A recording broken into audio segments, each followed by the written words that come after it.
ഇന്നത്തെ ദിവസത്തിന്റെ പ്രത്യേകത എന്താണെന്ന് അറിയാമോ? ഇല്ല, വായനാ ദിനമെന്നാണ്. വായന, റീഡിങ്. നിങ്ങൾ വായിക്കാറുണ്ടോ? ഇല്ല. വായനയുടെ പ്രാധാന്യം എന്താണെന്ന് നമ്മുടെ മാലി സാറും പിന്നീട് ഞാനും നിങ്ങൾക്ക് പറഞ്ഞുതരാം. എല്ലാവർക്കും നല്ല ഹാർദവമായ വായനാ ദിനാശംസകൾ അർപ്പിച്ചുകൊണ്ട് നമ്മുടെ മാലി സാറ് ചന്ദ്ര സാറിനെ വിളിച്ചു കൊടുക്കും. എല്ലാവർക്കും നമസ്കാരം.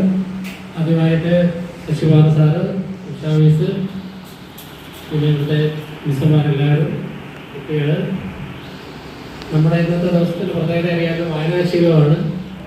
വായന ഒരു നല്ലൊരു ശീലമാക്കി എടുക്കണം. എല്ലാവരും എല്ലാ ദിവസവും പുസ്തകങ്ങൾ വായിക്കണം.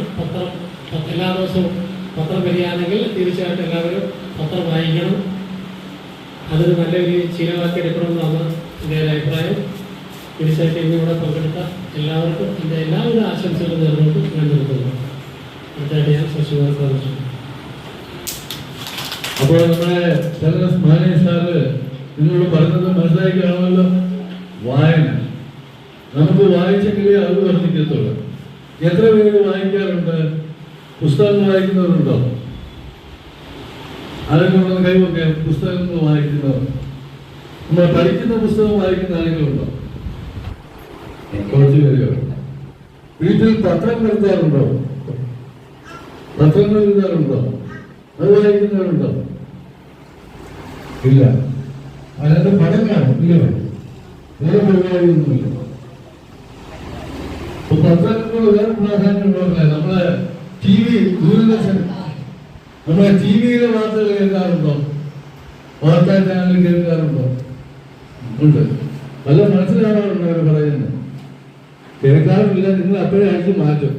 എന്നിട്ട് വല്ല കാർട്ടൂണോ അല്ല സിനിമയോ ആ പരിപാടിയിലേക്ക് പോകും, ഇല്ലേ? ഇപ്പം ടി വി, നമ്മളെ കിട്ടുന്ന ന്യൂസ് ചാനലിൽ കിട്ടുന്ന വാർത്തകൾക്ക് അപ്പുറം ഒരുപാട് വാർത്തകൾ നമുക്ക് പത്രങ്ങളിൽ കൂടി നിന്നും കിട്ടും. പത്രങ്ങൾ വായിക്കുമ്പോൾ നമ്മളെ ടി വിയിൽ ന്യൂസിൽ കിട്ടാത്ത വാർത്തകൾ, ഒരുപാട് വാർത്തകൾ നമ്മുടെ ചവറയില്, എറണാകുളയില്, കൊല്ലത്തെ ഒക്കെ പ്രാദേശികമായിട്ടുള്ള പ്രധാന സ്ഥലത്തെ വാർത്തകളൊക്കെ കാണുമ്പോൾ കിട്ടുന്നുണ്ടെങ്കിൽ പത്രങ്ങൾ വായിക്കും. അതുപോലെ പുസ്തകങ്ങൾ വായിക്കുക. ഇപ്പൊ നിങ്ങള് പറയാറുണ്ടല്ലോ, ഇവിടെ രാവിലെ എന്താ ചൊല്ലുന്നത്? നിങ്ങളെ ഒരു പ്രാർത്ഥന നടത്തില്ലയോ? എന്താണ് ആ പ്രേയർ? അതാണ് നിങ്ങളെ നിങ്ങൾക്ക് രാവിലെ ചൊല്ലിയ പ്രാർത്ഥന എന്തായിരുന്നു? അത് ആരും എഴുതിയാന്നറിയാവോ?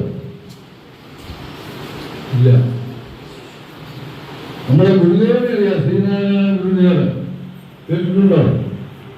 അദ്ദേഹം എഴുതിയ ഒരു കാര്യമാണ് ദൈവശതകം. അതിനകത്തുള്ള ശ്ലോകമാണ് ദൈവത്തെ സ്തുതിച്ചുകൊണ്ടുള്ള. അപ്പൊ അദ്ദേഹം എഴുതിയത് നമ്മൾ വായിച്ച്, നമ്മൾ പഠിച്ചു, നമ്മൾ ചൊല്ലുന്നു. അപ്പൊ അത് വായിക്കുന്നവർക്ക് എന്തുവരും? ദൈവികമായിട്ടുള്ള അറിവുണ്ടാകും. അതുപോലെ നമ്മൾ ഏത് പുസ്തകം ജനഗണമന ചൊല്ലുന്നത്, പോകാൻ നേരത്ത് ജനഗണമന ചൊല്ലുന്നുണ്ടല്ലോ, അത് എഴുതിയതാരാ? അത് എഴുതിയതാരെന്നറിയാം? അത് ഓക്കെ, അദ്ദേഹത്തെ ഗുരുദേവൻ എന്ന് വിളിക്കാറുണ്ട്. പക്ഷെ അദ്ദേഹത്തിന്റെ പേര് ഗുരുദേവൻ എന്നല്ല. അദ്ദേഹം ബംഗാളിലാണ് ജനിച്ചത്. രവീന്ദ്രനാഥ് ടാഗോർ എന്ന് കേട്ടിട്ടുണ്ടോ നിങ്ങൾ? രവീന്ദ്രനാഥ് ടാഗോർ ഫോർത്തുകാർ പഠിച്ചിട്ടില്ലേ? എടുത്ത വായ്പ സാറ് പഠിപ്പിച്ചാൽ കേട്ടിട്ടുണ്ടല്ലോ. രവീന്ദ്രനാഥ് ടാഗോർ, അദ്ദേഹം ബംഗാൾ സ്വദേശിയാണ്. നമ്മുടെ സ്വാതന്ത്ര്യ സമര കാലത്ത് അദ്ദേഹം എഴുതിയ ഒരു ദേശാഭിമാനം നിറഞ്ഞ ഒരു കവിതയാണ് ജനഗണമന. അതുപോലെ നിങ്ങൾ വേറെ ചൊല്ലുമല്ലോ, നമ്മുടെ ദേശീയ ഗീതം അതേതാണെന്നറിയാവോ? വന്ദേ മാതരം.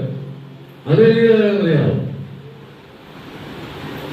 അത് നമുക്കെല്ലാം പാടുന്നുണ്ട്, ചൊല്ലുന്നുണ്ട്, അറിയാം. പക്ഷെ ആ എഴുതിയതാണെന്നറിയാം. ബങ്കിം ചന്ദ്ര ചാറ്റർജി എന്ന് പറയും. അദ്ദേഹം ബംഗാൾ സ്വദേശിയാണ്. ഇവരെല്ലാം സ്വാതന്ത്ര്യ സമര കാലത്ത് ഇത് എഴുതിയാണ്. ഇവർക്ക് എവിടെന്നല്ല ഇത് എഴുതാതെ അറിവെവിടുന്നാ കിട്ടിയത്? മഹാഭാരതം, രാമായണം പോലുള്ള അന്നത്തെ കാലത്തെ പല ഇതിഹാസങ്ങൾ, അതിനോടനുബന്ധിച്ച് വന്നിട്ടുള്ള പല തുളസീദാസ്, കബീർദാസ് എന്നൊക്കെ പറഞ്ഞിട്ടുള്ള കുറെ സാഹിത്യകാരന്മാരുണ്ടായിരുന്നു, കവികളുണ്ടായിരുന്നു. അവരെഴുതിയ പുസ്തകങ്ങൾ, കവിതകൾ അത് പഠിച്ചു കഴിഞ്ഞപ്പോൾ അവർക്ക് അവരുടേതായിട്ടുള്ള രവീന്ദ്രനാഥ് ടാഗോറിനും ബന്ധിക്കുന്നതിന് അവരുടെ ഭാവനകളുണ്ടായി. ആ ഭാവനയെ അവരുടെ സ്വന്തമായിട്ടുള്ള രചനകളും പുസ്തകങ്ങളും എങ്ങനെ ഉണ്ടായത് അവർ വായിച്ചാണ്. അപ്പൊ നമ്മൾ വായിച്ചാൽ നമ്മളങ്ങനെ ഓരോരുത്തരുടെയും നമുക്ക് കയ്യിൽ കിട്ടുന്ന പുസ്തകങ്ങളായാലും പത്രങ്ങളായാലും എന്തുവായാലും നമ്മൾ വായിക്കുക. ഇപ്പൊ നമ്മളെ വായിക്കാനുള്ള ആദ്യത്തെ നമ്മളെ ശ്രമം തുടങ്ങുന്നത് ഇവിടെ ക്ലാസ്സിൽ നിന്നാണ്. ക്ലാസ്സിൽ നമ്മുടെ ടെക്സ്റ്റ് ബുക്കുകൾ GK ബുക്ക്, ഹിന്ദി ആയാലും മലയാളമായാലും ഏത് ഭാഷയിലുള്ളതായാലും നമ്മൾ വായിച്ച് ശീലിക്കണം. വായിച്ച് ശീലിച്ചിട്ട് നമ്മൾ മറ്റുള്ള പുസ്തകങ്ങൾ വായിക്കുക.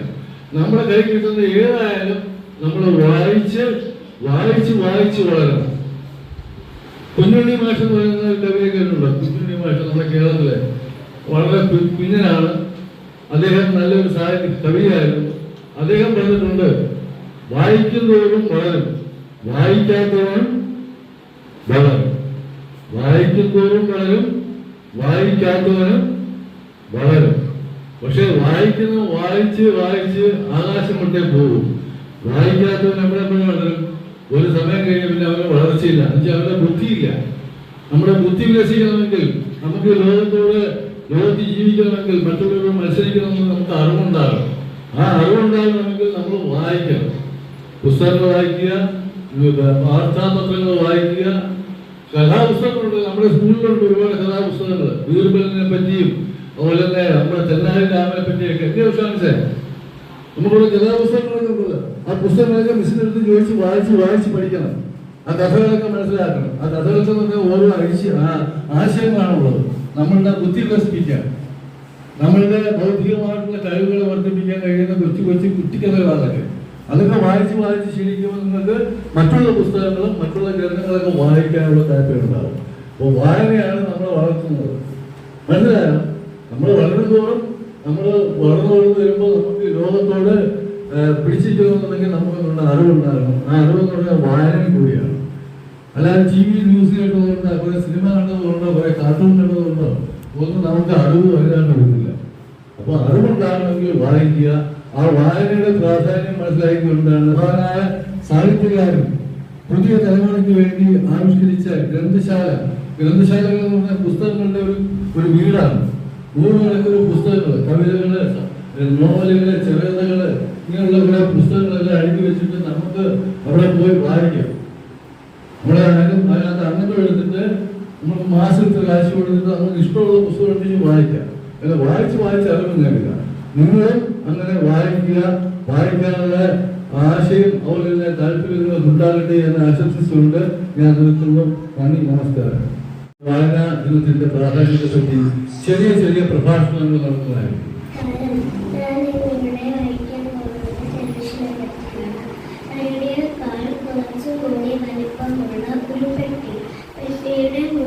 കുറച്ച് കട്ടകളും ഒരു സ്ക്രീനും. നാം ചില കട്ടകൾ തിരിക്കുന്നു, സ്ക്രീനിൽ ശ്രദ്ധിക്കുന്നു. സ്ക്രീനിൽ പരിപാടി ഇവിടെ മാത്രമല്ല, വിദേശങ്ങളിൽ പോലും നടക്കുന്ന പരിപാടികൾ. ഓസ്ട്രേലിയയിലോ ഇംഗ്ലണ്ടിലോ നടക്കുന്ന പരിപാടി, ക്രിക്കറ്റ് കളികൾ, വീട്ടിനുള്ളിൽ സിനിമ, അങ്ങനെ ധാരാളം കാര്യങ്ങൾ. ഇതാണ് ടെലിവിഷൻ. ടെലിവിഷൻ സെന്ററുകളിലാണ് പരിപാടികൾ ആസൂത്രണം ചെയ്യുന്നത്. ചലനചിത്രങ്ങൾ റേഡിയോ തരംഗങ്ങളിലൂടെയും സഹായത്താൽ സംപ്രേഷണം ചെയ്യുന്നത് എന്നതാണ് ടെലിവിഷൻ തത്വം.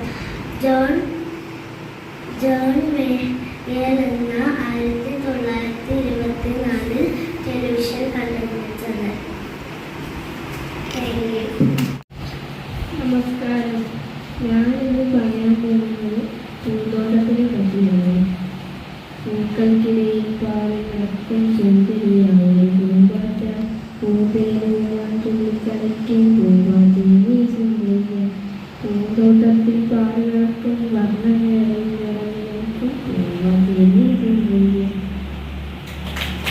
ഞാനിത് പറയുന്നത് പാർവതിക്കുള്ള കഥയാണ്. പാർവതിയെ വന്നാലും വാഴി മടിയിൽ നിന്നാലും കൽക്കുണ്ടിൽ നിന്ന് കാണുമ്പോൾ കരുതുമ്പോൾ മറിയുമ്പോൾ അതിലേക്ക്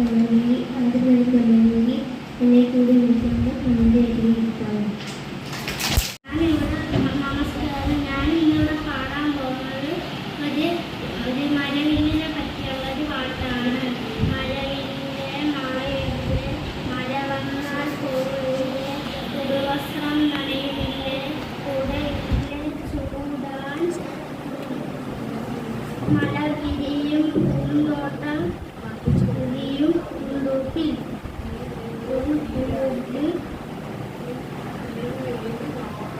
നിന്നേക്ക് നന്നാതെ പൂക്കൾ തരാൻ വന്നെങ്കിൽ പൂങ്കവിളിൽ ഉമ്മ തരാം.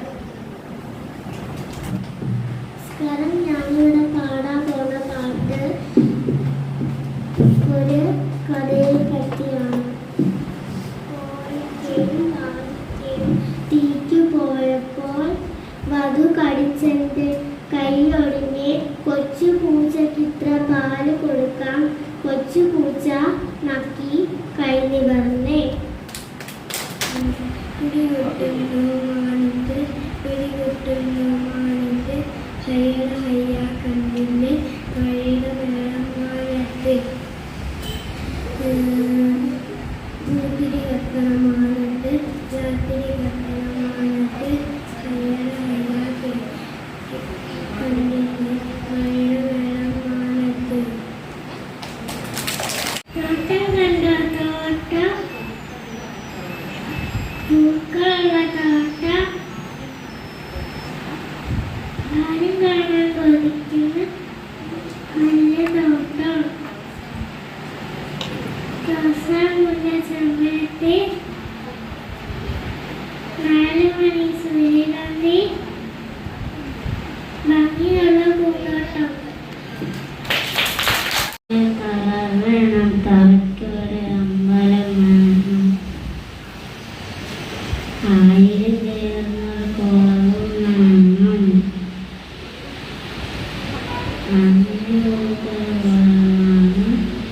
പതിവേണം പതി പോയി അതേറെ പോകണം. കേട്ടവരണം പൂരൊന്ന് ചൂടല് ചൂടന്ന് കാശന് പൂക്കിനേന് നല്ല പൂ ചെമ്പൻ പോലെ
അമ്മയുടെ കൂടെ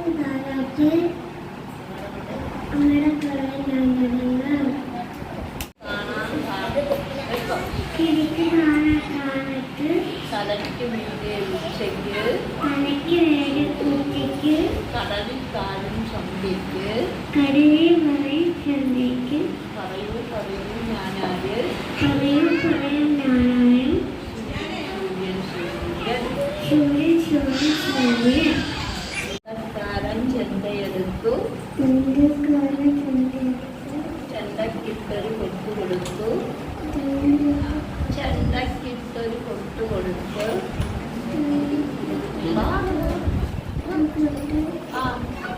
കൊണ്ടത് മുതല് ചെണ്ട കടലിൽ തിണ്ടകം തിണ്ടകം തിണ്ടകത്തോ Mustafa ഇട്ടിസുക no papa telling lies no papa open your mouth yes papa eating sugar no papa telling lies no papa open your mouth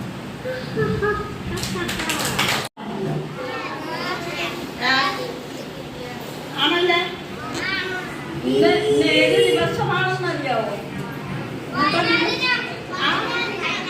വായനാ ദിനം ഇല്ല ഇന്ന് ഡേറ്റ് എത്രയാ 19 എല്ലാ വർഷവും ജൂൺ 19 വായനാ ദിനം ഇല്ല അങ്ങനെ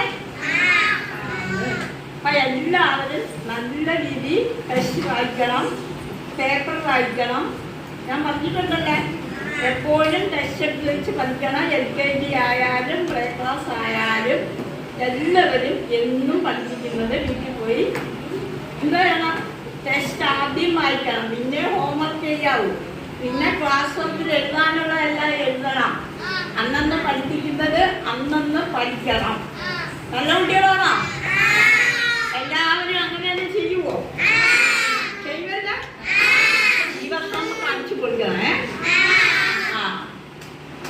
പിന്നെ എല്ലാവർക്കും നന്ദി എല്ലാവരും നല്ലതുപോലെ പാടി കുഞ്ഞു കുട്ടികളെല്ലാം ഹെൽപ്പ് ചെയ്തെങ്കിലും കരയാതെ നിന്ന് വാർത്തന്നു പാടി സന്തോഷം നന്ദി നമ്മുടെ ഈ വർഷത്തെ വായനാ ദിനം അതിന്റെ പരിപാടികൾ ഇവിടെ അവസാനിക്കുകയാണ്.